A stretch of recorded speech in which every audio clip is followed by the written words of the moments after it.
일상의 수고를 마치시고 그리고 우리 주님의 품 안으로 나오신 우리 성도님들을 환영하고 축복합니다. 우리 잘 오셨습니다. 우리 전우자와 같이 보시면서 또 오늘도 수고 많으셨습니다. 우리 같이 한번 서로 격려해 주시면 좋을 것 같아요. 오늘도 수고 많으셨습니다. 네. 여러분 스스로도 너무 수고 많으셨습니다. 우리 지난주에 배웠던 우리 셀프허그 한번 토닥토닥 한번 해주시죠. 애쓰셨습니다. 수고하셨습니다. 네. 우리 홀리웨이브가 또 이렇게 귀한 찬양으로 또 우리 예배를 또 열어 주셨습니다. 이렇게 앞에 보시면 여러분 혹시 빈자리가 느껴지지 않습니까? 우리 지난 1년 동안 또 열심히 수고하셨던 우리 최재현 집사님 이제 한국에 잘 도착하셨다고 연락이 왔습니다. 빈자리가 있습니다. 혹시 순간적으로 내가 저기 서 있는 상상을 했다면 부르심이 맞습니다. 다음 주에 꼭 이 자리에서 또 함께 또 찬양했으면 좋겠습니다. 오늘 우리에게 주시는 하나님 말씀을 같이 한번 보겠습니다. 우리 안아주심 우리 두 번째 시간인데요. 오늘 우리에게 주시는 말씀은 열왕기하 6장 15절부터 우리 17절까지 말씀입니다. 열왕기하 6장 우리 15절부터 우리 17절, 제가 가진 구약 성경으로는 이제 570페이지에 있습니다.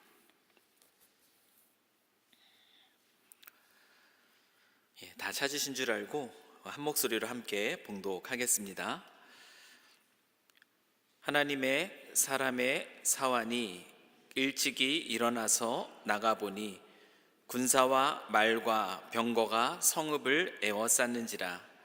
그의 사환이 엘리사에게 말하되 아, 내 주여, 우리가 어찌하리이까 하니 대답하되 두려워하지 말라. 우리와 함께한 자가 그들과 함께한 자보다 많으니라 하고 기도하여 이르되 여호와여, 원하건대 그의 눈을 열어서 보게 하옵소서 하니 여호와께서 그 청년의 눈을 여심해 그가 보니 불말과 불병거가 산에 가득하여 엘리사를 둘렀더라. 아멘. 우리 지난주 설교의 제목은 내가 쉬게 하리라 였습니다. 우리가 지칠 때에는 필요합니다. 쉼이 필요해요. 우리가 지치면 쉬셔야 합니다. 그런데 우리가 기억해야 될 중요한 사실이 있다고 말씀을 드렸습니다. 그러니까 쉼이라는 것이 과연 무엇인가? 그냥 아무것도 하지 않는 멈춤, 그 멈춤이 쉼이 아니라고 말씀을 드렸습니다. 진정한 쉼이라는 것은 우리의 수고를 아시는 그 주님 품 안에서 그 주님이 우리에게 들려주시는 그 음성, 수고하고 있다, 애쓰고 있다라는 그 음성 안에서 또 위로를 얻는 것, 이것이 바로 진정한 쉼입니다. 우리의 수고를 아시는 주님, 그리고 우리에게 쉼을 약속하신 그 주님 품으로 달려 들어가는 것이 바로 쉼입니다. 또한 지침의 또 다른 원인이 뭐라고 했습니까? 우리가 지치는 또 다른 원인은 우리 내면의 질서가 헝클어졌을 때, 그때 우리가 지치기 쉽다라고 말씀을 드렸어요. 여러 가지 다양한 이유들로 헝클어진 우리의 내면의 질서, 그 내면의 질서가 다시 바로 잡힐 때, 주님 안에서 그 질서들을 다시 회복할 때, 다시 말하자면 우리의 시선이 다른 어떤 것이 아니라 하나님께로 고정될 때, 그래서 주님이 공급해 주시는 힘으로 살아가고 또한 주님의 부르심을 따라 살아가는 그 삶이라는 이 영적인 질서가 우리 안에 회복될 때 우리는 새 힘을 얻고 그리고 그것에서 하나님 주시는 쉼 가운데 서 있을 수 있게 됩니다. 지난 한 주간 여러분의 삶이 어떤 삶이셨는지 모르겠어요. 지난 말씀을 기억하면서 한 주간 수고를 아시는 그 주님 안에서 또한 그분 안에서 여러분의 영적인 질서를 다시 새롭게 하는 가운데 또한 진정한 쉼을 누리시고 또 오늘 또 그 주님 안에 나오시는 그런 시간이 되셨기를 주님의 이름으로 간절히 축원합니다. 오늘 두 번째 시간 우리가 함께 듣기를 원하는 주님의 음성이 있어요. 오늘 이 시간 주님 앞에서 또 주님이 들려주시는 그 음성 듣기를 원하는데, 그 음성은 무엇이냐면 내가 보이리라 라는 음성입니다. 여러분, 이 음성이 우리에게 언제 필요하겠습니까? 내가 보이리라. 이 음성이 필요할 때는 우리가 어둠 가운데 있을 때예요.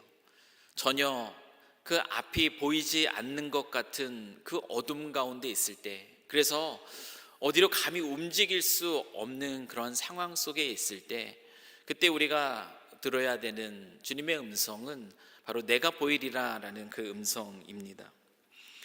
우리는 인생을 살아가면서 때로는 남들이 그려준 로드맵 또는 우리 스스로 계획하고 있는 로드맵, 나름대로의 자신의 인생을 향한 로드맵을 가지고 우리는 살아갑니다. 학생들은 학생대로 지금 이때까지는 어떻게 공부하고 다음 스텝은 어떻게 가고, 우리 장년들도 마찬가지예요. 지금은 이와 같은 것들을 이루고 다음은 이와 같은 것들을 이루며 우리 나름대로의 이 로드맵을 가지고 우리는 인생을 살아갑니다.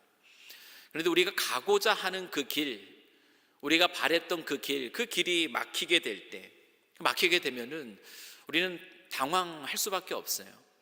근데 다시 한번 그 길을 돌아봤는데 혹시나 했는데 정말로 그 길이 막히게 되었다, 우리가 계획했던 그 로드맵이 틀어지게 되었다라는 그 사실을 확인하게 될 때, 그때는 그 마음의 그 절망감이라는 거, 마음에 드는 그 낙심이라는 것이 얼마나 큰지 모릅니다. 짙은 어둠이 정말 우리의 마음속에 들이우는 그때가 바로 이와 같은 때라고 말씀드릴 수가 있겠습니다. 제가 오늘 이 말씀을 준비하면서 저도 제 자신의 지난 인생을 한번 돌아봤어요. 어릴 적부터 시작해서 지금 이 순간까지 나는 어떤 인생을 살았는가, 내 인생을 살아오면서 나는 어떤 막힘 앞에 서 있었는가, 그 한번 돌아보니 크게 제 인생에 한 두 가지 그 어둠의 순간이 있었다라는 것을 다시 한번 확인할 수가 있었습니다. 그 첫 번째, 제 인생의 로드맵이 틀어진 때는 어느 때였는가 하면 바로 제가 원하는 대학, 한국에서는 그 입시가 굉장히 중요하지 않습니까? 고등학생 때까지는 그래도 잘 걸어온 것 같은데 그 제가 원하는 대학을 가지 못하게 되었을 때, 그때 너무나 큰 낙심이 되었고, 그리고 자존감도 많이 낮아졌어요. 너무나 자존감도 떨어지고, 대학에 입학했어도 한 1년이라는 시간을 아주 심각한 그 방황 속에서 보냈던 그 시절이 있었습니다. 두 번째로 제 인생의 이 막힘은 언제 경험했는가, 제가 종종 이제 언급하기도 했는데요. 바로 미국의 유학의 길이 무산되었을 때, 그때 저는 또한 큰 마음의 어려움을 경험했습니다. 한국에서 열심히 또 사역을 하는 가운데 또 하나님의 또 선하신 부르심을 기억하면서 또 뒤늦게 영어 공부도 시작하고, 그리고 원하는 점수도 얻고 또 원하는 학교에 또 어드미션도 받았는데 그 미국 비자가 문제가 생김으로 인해서 제가 원하는 곳에서의 그 공부의 길이 무산되었을 때, 그때의 그 마음도 참 쉽지 않았습니다. 여러분들의 인생을 한번 잠깐이지만 한번 돌아보셨을 때, 또 지금 이 순간 어떤 막힘이 있으셨나요? 여러분들은 언제 그 어둠 가운데 계셨습니까? 원하는 학교, 또는 이 젊은이들 같은 경우는 또 원하는 직장 갈 수 없을 때, 또 이민자로서 우리가 이 땅을 살아가면서 또 안정적인 삶을 원하지만 그 길들이 보이지 않을 때, 우리가 계획했던 이 로드맵대로 우리의 인생이 흘러가지 않게 될 때에 우리는 탄식할 수밖에 없습니다. 그때는 정말 길이 사라지는 것처럼 보이죠. 앞이 전혀 보이지 않는 것과 같이 그렇게 느껴집니다. 짙은 안개, 그 짙은 어둠이 내 앞을 가로막고 있을 때, 그때는 우리는 탄식할 수밖에 없어요. 오늘 본문 속에 나타나는 이 선지자 엘리사의 사환이 그랬습니다. 이 엘리사의 이 사환이 탄식합니다. 여러분, 오늘 본문의 내용이 어떤 내용입니까? 엘리야의 후계자인 이 엘리사 선지자가 북이스라엘에서 활동하던 시대가 바로 오늘 우리가 함께 읽은 이 열왕기하 6장의 배경입니다. 당시에 북이스라엘의 그 북쪽에 있었던 이 아람이라는 나라의 왕은 호시탐탐 이 북이스라엘을 침공할 계획을 세우고 있었습니다. 늘 기습할 계획을 세우고 있었어요. 그래서 공격을 하려고 할 때마다, 근데 너무나 이상한 일은 무엇이냐면 기습의 번번이 실패를 하게 되는 것입니다. 은밀하게 작전을 세우고 가장 취약해 보이는 이스라엘의 국경을 통하여서 그 땅을 공격하려고 할 때마다 이상하게 이스라엘 백성들이 그 방비를 미리 하고 있는 거죠. 번번이 실패하게 됩니다. 그 이유는 무엇인가 가만히 살펴보았더니 바로 엘리사라고 하는 선지자 때문에 그런 것이에요. 아람 왕이 은밀하게 그의 신복들과 계획을 짤 때에 하나님은 엘리사에게 그 정보를 알려주셨던 거예요. 그 초자연적인 그 신비로운 방법으로 그 아람의 공격을 알게 되는 엘리사는 그때마다 북이스라엘 왕에게 그 정보를 주어서 그 기습이 일어나는 그 땅을 방비하게 했던 것입니다. 결국 이 아람 왕은 전쟁에서 승리하기 위해서는 이 한 사람이 문제구나, 그 하나님의 사람 엘리사라고 하는 이 선지자를 잡으면 되겠다 싶습니다. 그래서 그는 수많은 군대예요. 그 수많은 군대를 고작 한 사람이죠. 엘리사 한 사람을 잡기 위해서 엘리사가 머물고 있던 도단이라고 불리는 그 성에 밤에 군대를 먼저 파견하게 됩니다. 도단에 이 아람의 그 수많은 군대가 다 에워싸고 있습니다. 빠져나갈 길이 없는 그 절망적인 그러한 상황이에요. 이제는 도망갈 길도 없습니다. 그 상황을 보고 그 엘리사의 사환이 어떻게 반응하고 있는가?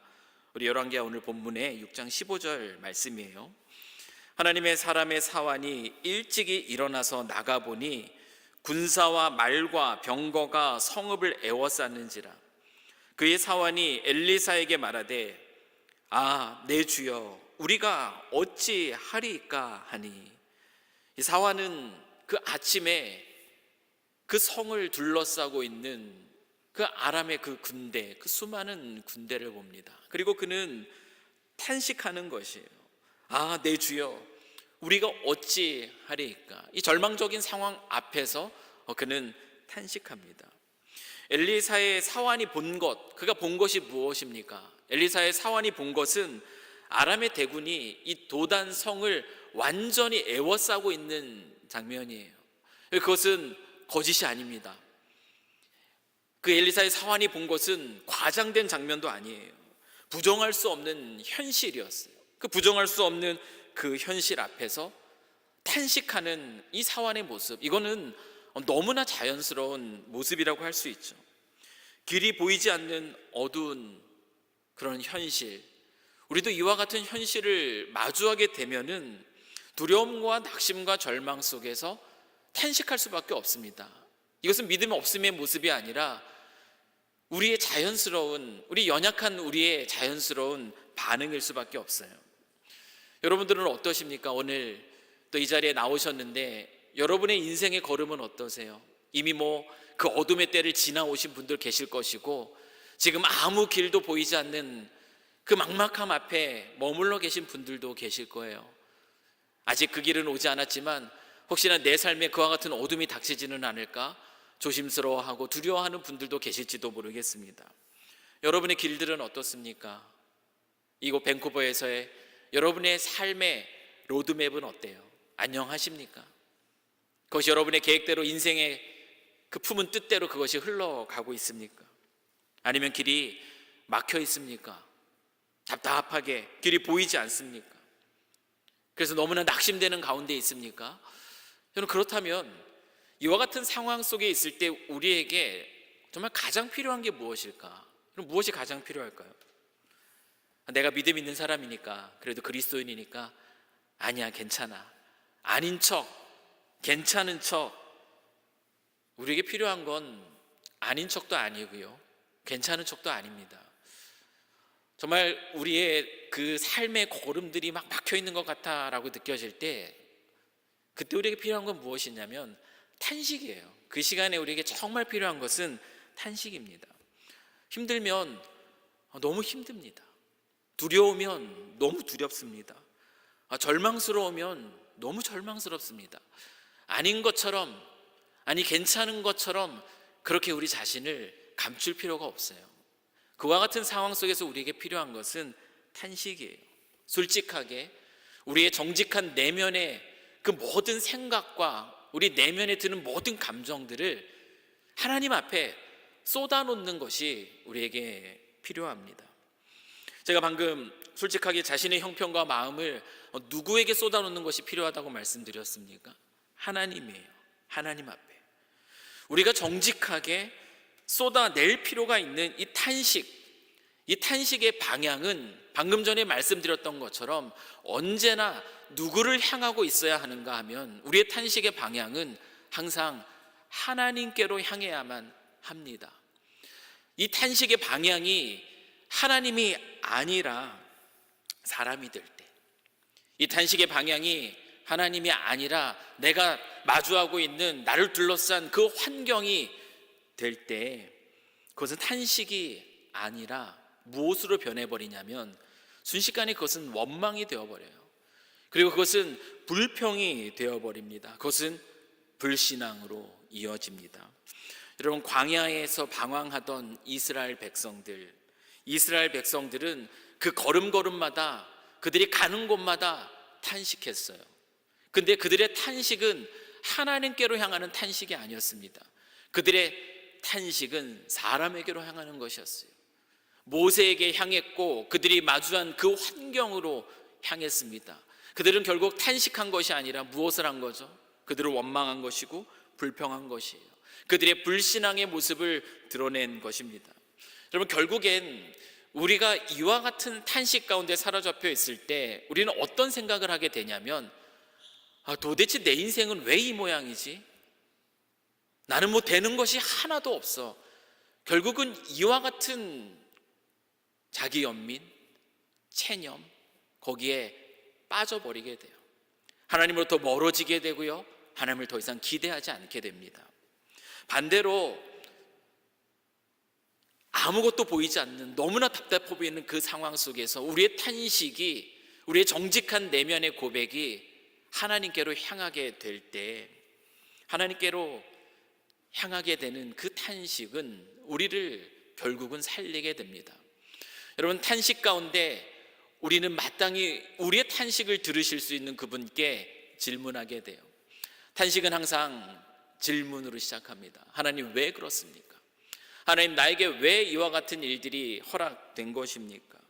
주님, 주 하나님, 언제까지 이 일들이 이루어지는 것입니까? 주님, 어떻게 하면 좋겠습니까? 우리의 탄식, 하나님께로 향하는 탄식, 우리의 탄식을 들으시는 하나님을 향한 질문으로 시작하는 그 탄식.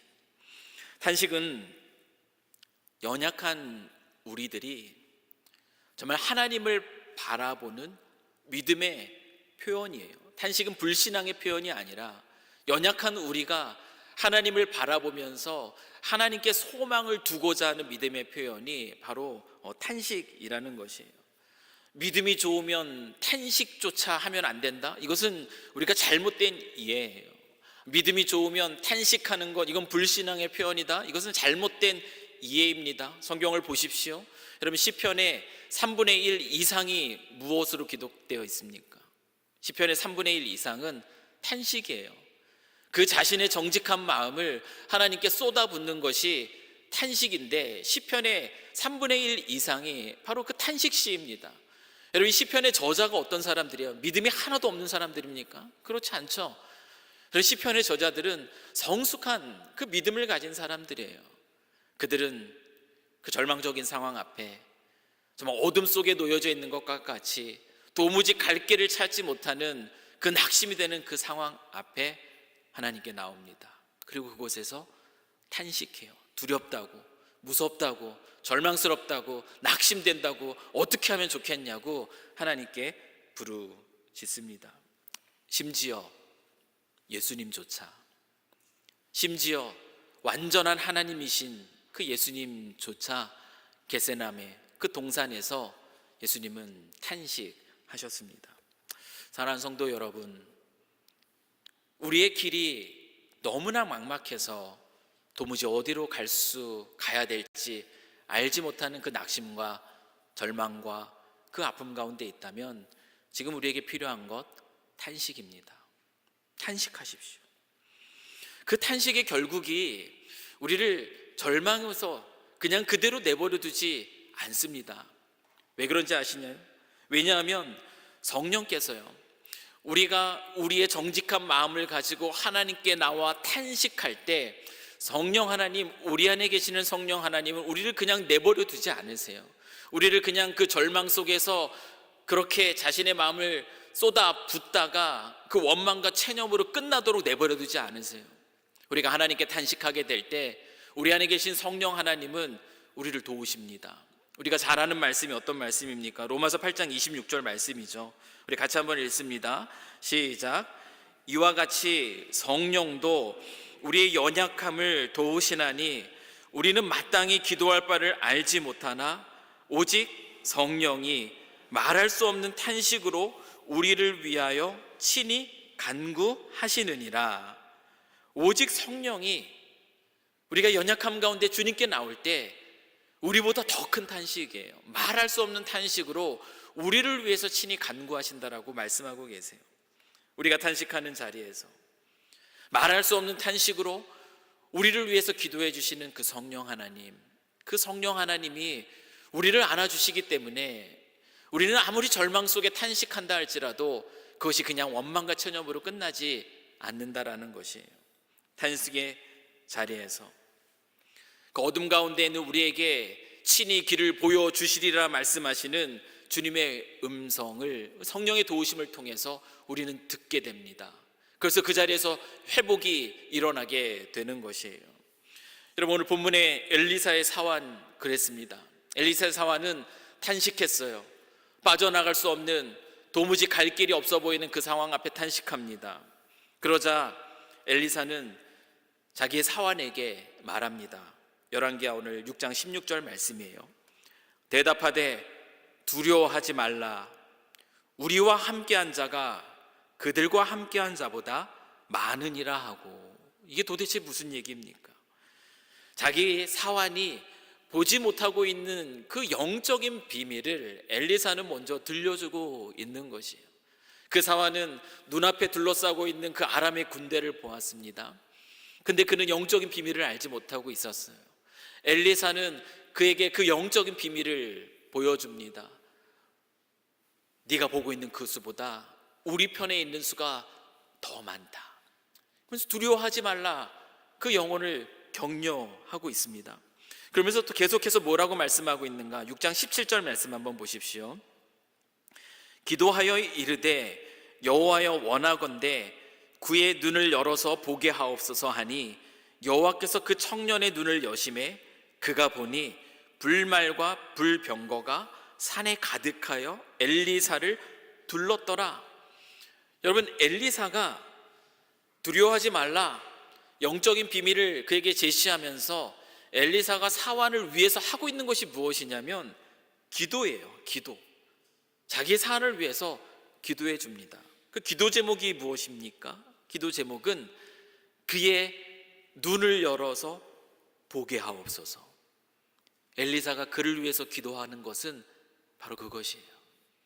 어쩌면 저 군대가 물러나게 해주십시오, 그 문제가 해결되는 것을 사환은 원했겠죠. 그러나 엘리사는 그를 위해서, 그 문제가 없어지기를 위해서 기도하는 것이 아니라 무엇을 위해서 기도합니까? 그 자기의 그 사환이 눈을 열어 볼 수 있게 해주십시오. 엘리사가 그것을 기도합니다. 하나님은 그 엘리사의 그 기도를 들으십니다. 그리고 사환의 영적인 눈을 열어주세요. 그래서 사환이 무엇을 보게 됩니까? 수많은 불말과 불병거, 하나님의 군대가 이미 그곳에서 자신들을 둘러싸고 있는 것을 이 사환은 보게 됩니다. 탄식 가운데에서 우리가 우리의 그 정직한 마음들을 하나님 앞에 쏟아 놓을 때 성령이 우리를 위해서 여러분 어떤 기도를 하겠습니까? 성령이 엘리사와 같은 그 기도를 우리를 위해서 말할 수 없는 탄식 가운데 하리라고 저는 믿습니다. 이것이 그것을 보여주는 아주 중요한 내용이라고 생각해요. 성령은 우리를 위해서 기도하는 거예요. 우리는 우리의 문제 해결을 원할 겁니다. 지금 막혀있는 이 길 열어주십시오. 뚫어주십시오. 갈 수 있게 해주십시오.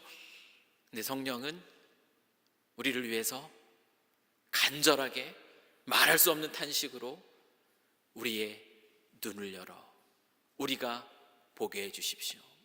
성령은 그것을 위해서 기도할 거예요. 우리로 눈앞에 펼쳐져 있는 그 문제가 아니라 그 문제보다 크신 하나님 보게 해달라는 기도, 그 기도가 성령이 우리를 위해서 말할 수 없는 탄식으로 드리는 기도입니다. 그렇게 우리의 눈이, 그 사완이 열려서, 그래서 그 불말과 불병거를 본 것처럼 그 기도의 응답으로 우리의 눈은 열리게 되어 있어요. 말할 수 없는 탄식으로 우리가 주님 앞에 간절하게 기도할 때 하나님은 우리의 성령의 기도의 응답으로 우리의 눈을 열어주십니다. 단식하기 때문에 그 순간 찾아오신 그 여호와의 군대가 아니라 우리가 보지 못하는 그 순간부터, 그 이전부터 우리와 함께 계셨던 하나님의 크고 놀라우심, 그것을 우리로 하여금 깨닫게 하신다라는 것이에요. 여러분, 우리가 탄식의 자리에서요, 기도하는 가운데 이 성령의 도우심을 힘입어서 우리의 영적인 눈이 열려 내가 마주하고 있는 이 현실보다 더 크고 놀라우신 그 하나님을 우리가 볼 수 있게 된다면, 여러분, 그 상황 속에 우리가 무엇이 두렵겠어요? 여러분, 인생 속에 무엇이 두렵겠습니까? 하나님은 우리가 원하는 로드맵에 따라서 우리 현재 문제들을 항상 우리가 원하는 방식으로 맞춰주는 식으로 우리를 인도하지 않으십니다. 그렇게 항상 그와 같은 방법으로 풀어주시지 않아요. 그럴 때도 있고 그렇지 않을 때도 있습니다. 그러나 하나님은 항상 우리에게 약속해 주시는 것이 있습니다. 그것이 무엇이냐면, 우리가 어떠한 상황과 어떠한 문제 속에 있더라도 하나님은 언제나 우리와 항상 함께 계신다라는 것, 이 약속은 변함이 없다라는 것이에요. 이 변함없는 약속을 우리가 놓친 채 마주한 그 절망적인 상황 앞에 우리가 떨고 있을 때라도 이 약속은 언제나 변함이 없다라는 사실이에요. 오늘 본문의 사건이 우리에게 주고 있는 아주 강력한 메시지입니다.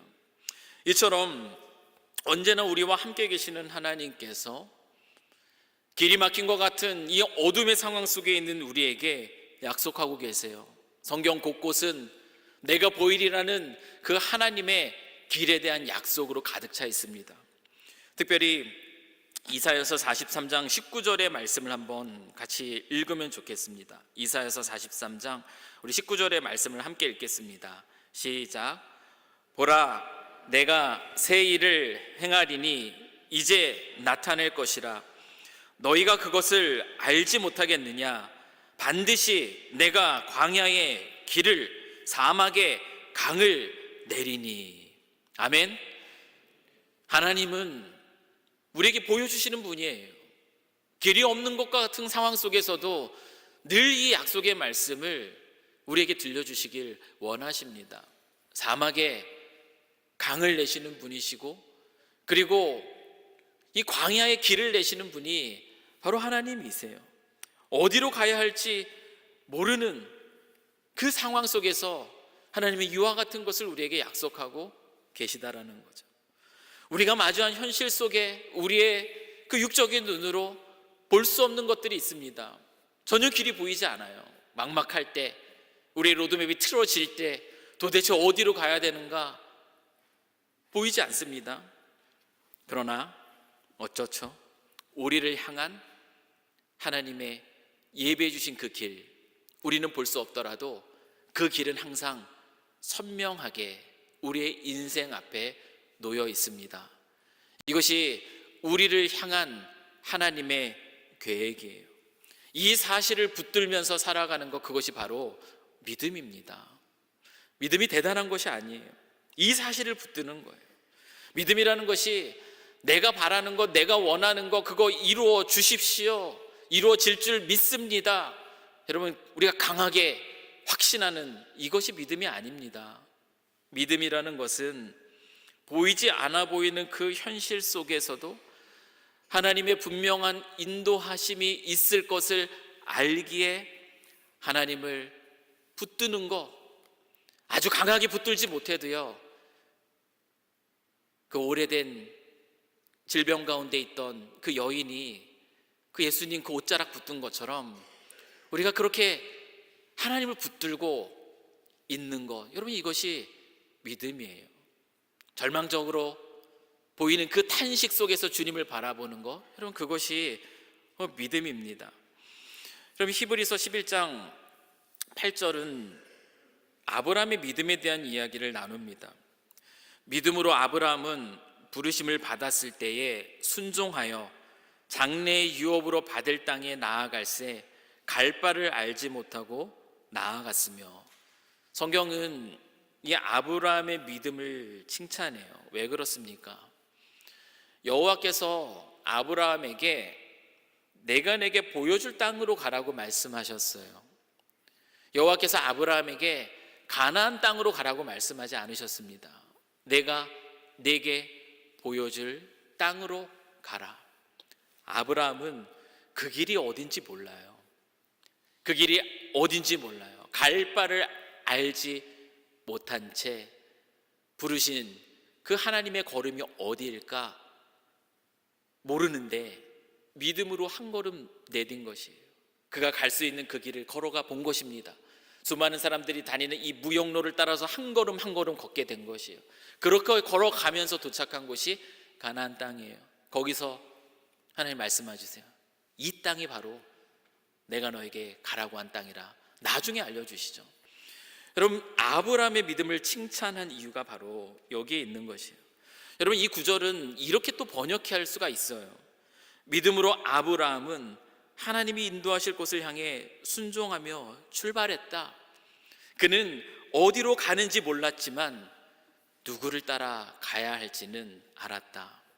여러분 이것이 믿음입니다. 어디로 가는지는 몰라요. 하나님의 인도하심이 어디에 있는지 우리는 볼 수 없습니다. 근데 누구를 따라 가야 되는지 알고 그분이 기뻐하시는 길을 쫓아갈 때, 이것이 믿음의 걸음이라는 거죠.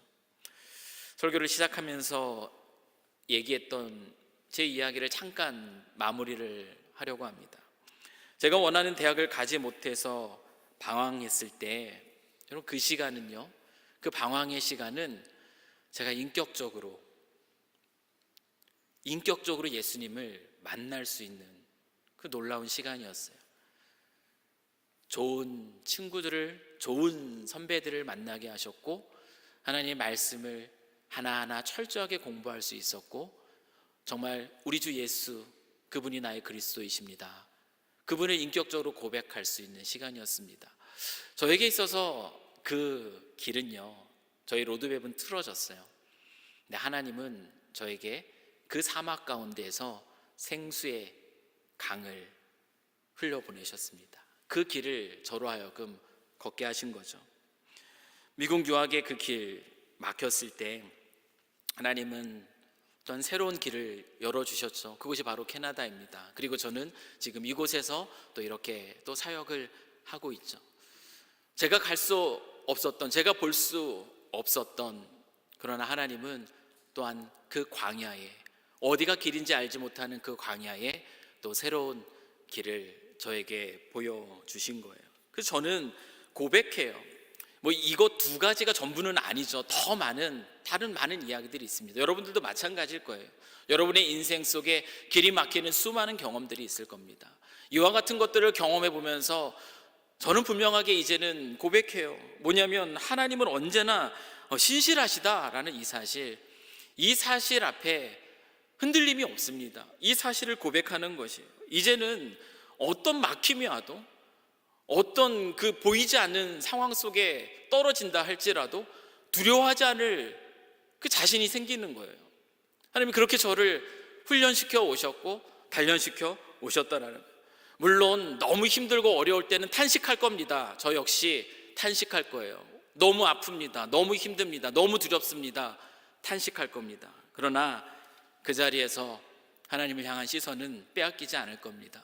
하나님을 바라보고 내가 보이리라 지금까지 인생 그렇게 인도해 주셨던 것처럼 또 이 말씀 속에서 들려주는 그 음성, 귓가에 들려주시는 그 음성 들으면서 오히려 기대하면서 살아갈 것이에요. 오늘이라고 불리는 이 한날, 하나님께 소망을 두고 어떤 길 어디로 가게 될지 모르지만 그 작은 일에 충성하며 걷다 보면 어디로 갈지는 알지 못하지만 누구를 따라가야 될지 알 때 그 길은 하나님의 계획 속에 가장 완벽한 길이 되기 때문에 그렇습니다. 사랑하는 성도 여러분, 어떤 막막함 가운데 계십니까? 청년으로서, 또한 장년으로서, 또 우리 모두가 이곳에 또 이민자로서, 또 누군가에겐 부모로서, 또 누군가에겐 또 자녀로서 우리는 우리 인생에서 이 엘리사의 사환이 만났던 이 도단성의 그 아침과 같은 장면을 우리는 만나게 될 겁니다. 그러나 그 순간 꼭 기억하십시오. 우리 주님은 언제나 우리가 보지 못하는 그 순간에도 언제나 우리와 함께 계신다라는 거죠. 아무 길도 보이지 않을 때에도, 모든 것이 다 막힌 것처럼 보일 때에도 언제나 우리와 함께 계신 우리 주님께서 우리를 위하여 예비해 두신 길이 있습니다. 여러분 믿으십니까? 아멘, 아멘이에요. 이 사실을 너무나 잘 아는 우리 독일의 신학자 디트리히트 보네퍼, 그는 감옥에서 이런 글을, 편지에 이런 글을 써서 나눴다고 하죠. 나는 미래를 보지 못합니다. 그러나 미래를 보시는 분을 알고 있습니다. 여러분, 머리로는 이 사실이 이해가 되시나요? 근데 아직 마음으로, 가슴으로는 아직 이 사실이 믿겨지지 않습니까? 그렇다면 오늘 이 밤에 탄식하십시오. 하나님 앞에 이 사실이 나의 두려움을 앗아가지 않아요. 이 사실이 나를 평안하게 해주지 못해요. 여전히 믿겨지지 않습니다. 내 마음에 다가오지 않습니다. 그렇다면 오늘 이 밤에 탄식하십시오. 그럼 성령 하나님께서 도와주실 거예요. 그리고 들려주실 겁니다. 내가 보이리라. 성령 하나님께서 우리를 위해서 기도하시기 때문에요. 우리의 눈을 열어 보게 해주십시오. 우리를 둘러싼 천군 천사 그 하나님의 함께 하심을 잊지 않게 하시고 두려움 없이 담대하게 오늘이라 불리는 이 한날 성실하게 주님을 따라 걸어가는 우리 착한 성도, 사랑하는 성도 되게 해주십시오. 성령이 그렇게 우리를 위해서 기도할 겁니다. 이 시선을 가진 자는 상황이 변하지 않아도 다른 삶을 살게 됩니다. 이 시선을 가진 이들은 하나님의 약속의 말씀 앞에서 오늘을 살아가는 거예요. 안심합니다. 모든 결과는 주님께 맡깁니다.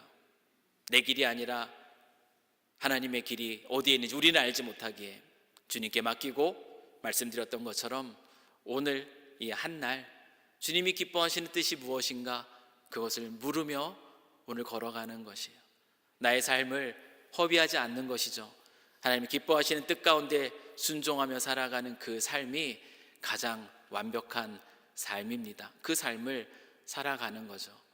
오늘 이곳에 있는 주의 사랑하는 우리 모든 성도님들이 이곳, 이 낯선 이 땅, 아무리 오래 살아도 이민자의 삶은 늘 낯선 것 같아요. 이곳에서 살아가면서 정말 하나님 안에서 참된 믿음을 가진 자의 그런 삶을 살아가실 수 있기를 주님의 이름으로 간절히 축원합니다. 우리 같이 한번 기도하겠습니다. 주 하나님 아버지, 우리가 인생을 살아갈 때에 도단성의 이 아침과 같은 상황을 맞이할 때마다 참 마음이 무너질 때가 많습니다. 원하는 대로, 뜻하는 대로 내가 이 정도 이 믿음 안에서 이렇게 살아가면 하나님 좀 뭔가 더 좋은 것으로 응답해 주실 것 같은데 또 그러지 않는 그런 상황을 마주할 때 우리는 무너집니다. 어두움이 짙게 들이옵니다. 주님, 그곳에서 탄식하게 하십시오. 주님 앞에 나와 탄식하게 하시고 우리를 위해 기도하시는 성령의 기도 속에 우리의 눈이 열게 하시고 믿음의 눈이 열려져서 우리와 함께 하시는 하나님을 볼 수 있는 저희들 되게 해주시기를 소망합니다. 오늘 이 밤에 우리가 함께 기도할 때에 주님, 그 임재로 우리를 강하게 붙들어 주시고 그 강한 임재로 우리를 안아 주셔서 다시 새로운 소망 가운데 또 오늘이라고 불리는 이 한날을 살아갈 수 있는 힘을 공급하여 주시옵소서. 특별히 여러 가지 정말 낙심되는 그 상황 앞에 또 이 자리에 나온 내가 보이리라는 이 말씀 붙들고 나온 우리 성도들이 있습니까? 주님, 만져주시고 오늘 정말 그 눈물 닦아주시고 정말 새로운 소망 속에서 걸어가는 발걸음 될 수 있도록 주 하나님 아버지 축복하여 주시옵소서. 주님의 은혜가 함께할 줄 믿사오며 예수님의 이름으로 기도합니다. 아멘. 우리 이 시간에 우리 시선이라는 이 찬양을 부르면서 이 시간 같이 나아갔으면 좋겠습니다. 환경을 볼 때에, 우리가 마주한 문제를 볼 때에 우리는 그 문제 앞에 압도될 수밖에 없습니다. 그러나 엘리사의 기도처럼 우리의 눈이 열리게 될 때에, 믿음의 눈이 열려 우리가 주를 바라보기 시작할 때에 우리의 삶은 달라집니다. 이 시간 주님, 나의 시선을 주님께로 옮깁니다. 주님, 역사하여 주십시오. 우리의 기도를 담아 이 노래 부르며 나아갑시다. 내게로부터